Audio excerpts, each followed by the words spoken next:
So, the Norwich City versus Josh Sargent saga takes another twist.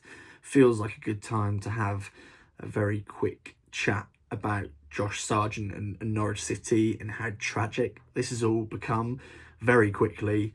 I think last time I made a video and when me and Adam have spoken on this podcast, it's a fairly sort of general overview that we've taken alongside, I feel like, most Norwich City fans, in that we aren't massively surprised that he wants to leave, and we are let down and hurt by one of our favourite players withdrawing himself from a cup match.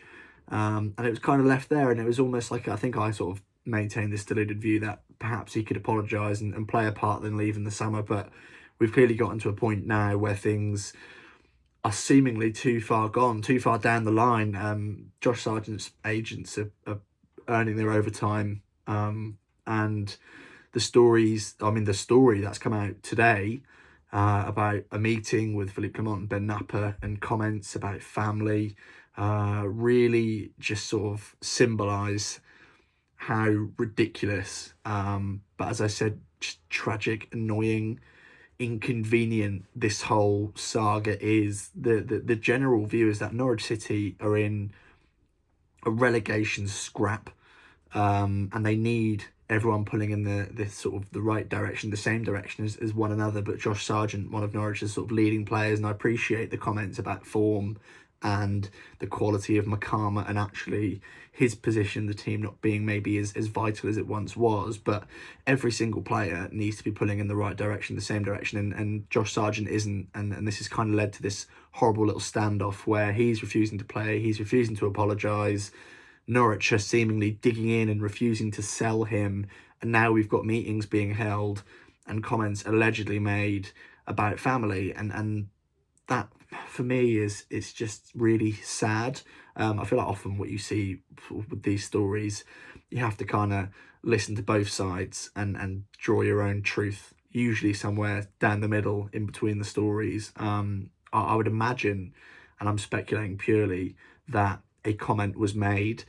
I obviously don't know the nature of it, but if there wasn't at least a comment, it feels like Sargent's camp maybe opening themselves up to a libel claim, if it is completely made up. But something's clearly been said, and one thing that we've always thought about Josh Sargent is that he's honourable, and you know, we can move away from committed now because clearly he's not, but it always felt like he did things the right way because he's faced a lot of speculation in his time. And you know, he signed that contract, didn't he, back in October 2023? And I don't think back then part of the plan was to sort of 2.5 years later throw your toys at the pram and refuse to play for family reasons. Family reasons are, you know, because I'm just a supporter, that's all I am. It's difficult to comment on because we all have families, we all understand the impact of jobs around families, however that looks for whatever profession you're in. But it's football. We all know how football works, and we all know it's different to every other job in the world. And he signed a 5-year contract. He signed a deal committing himself to Norwich City. I don't think he signed a deal committing himself to Norwich City, providing they achieve X, Y, Z. You sign the deal, you play for the club. And I know in football you don't always have to see out the deal because other clubs can come in and pay appropriate prices, which, for the record, Toronto, seemingly the only club in Josh Sargent's sights, are not paying that. If I was Josh Sargent's agents, I think I'd be more interested in trying to get that move back on track as opposed to sort of leaking all this stuff to the media again. It's all speculation and me being maybe a little bit bitter and twisted, but that's probably what I'd be focusing on. The reality of the situation is, and I think I've kind of differed from this in my mind, which is I think in the end, I think Sargent will be sold. I would imagine that Toronto will up their bid, and Norwich hopefully will use this time to replace. Obviously, there's been the link to Casper Ho, and sort of I feel like that's maybe the beginning of being linked to a few different strikers. But there's been this real resilience from Philippe Clement. One, to talk about it full stop because that's the sort of manager he is. But two, when he has spoken about it, he's been categorical in his sort of stance that Sargent won't be sold. Philippe Clement has faced this challenge before.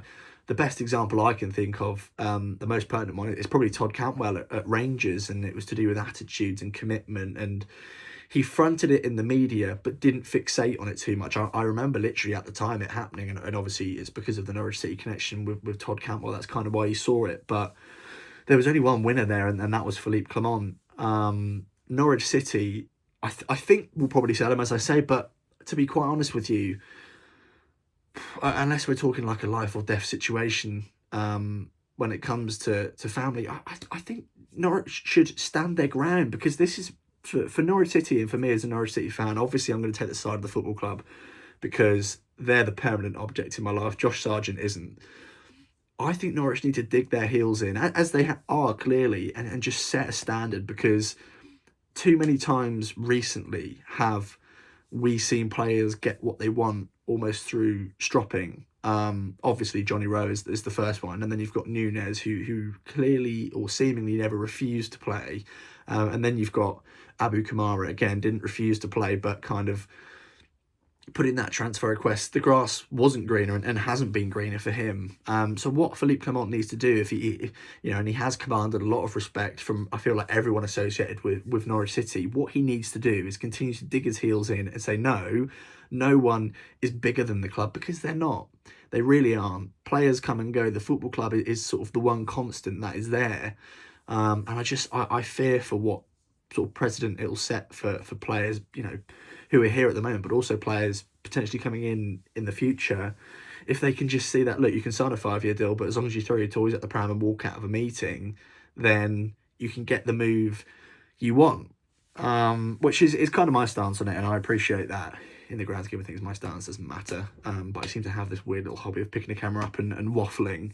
I really want to know your thoughts in the comment section. Where do you stand? I always sort of to and fro with it, and I still think Sargent is a quality player. I do. I'm not kind of a victim of this revisionism. I'm actually, well, now we've got McCarmel, we'll be fine. Josh Sargent, for me, on his day, one of the best players in the Championship, and with the Norwich City team growing in confidence, I'm really sad that we won't get to see him benefit from that. I'm happy that we'll get to see someone like Jovan McCarmel and anyone that Norwich bring in, and maybe Fiskaren, if we're lucky, flourish. But it's tragic that someone that we sort of often have viewed as someone who's so reliable, hardworking, and really talented as well, it's sad that we won't get to see that person benefit from what is a Norwich City, hopefully beginning an ascension into just playing better and not being relegation fodder, which, for the record, I don't think we are. And I really like the comments from Clement in press conferences and players about how they're not viewing it as a relegation dogfight, and that the only way is up. But it's sad. I'm interested to know what comes next, because, what have we had now? We've had the initial match, we've had the link to Toronto, we've had the walking out of a meeting. I don't know what comes next. I feel like I need to watch an episode of Corrie to sort of see how to read the plot of to whatever drama is on the horizon. But yeah, really tragic state of affairs. Your thoughts, love to know in the comments. Hopefully me and Adam will sit down soon to record a pod and talk about the wider picture at Norwich City, because, as I said in my last video about Harry Amass, a lot more positive things to talk about than there are negative. But that's what a podcast is for, venting and just sort of exercising the ability to, just rant about Norwich City. Fun and games. Your thoughts, comments down below, like, subscribe, all that lovely stuff if you fancy it. See you soon.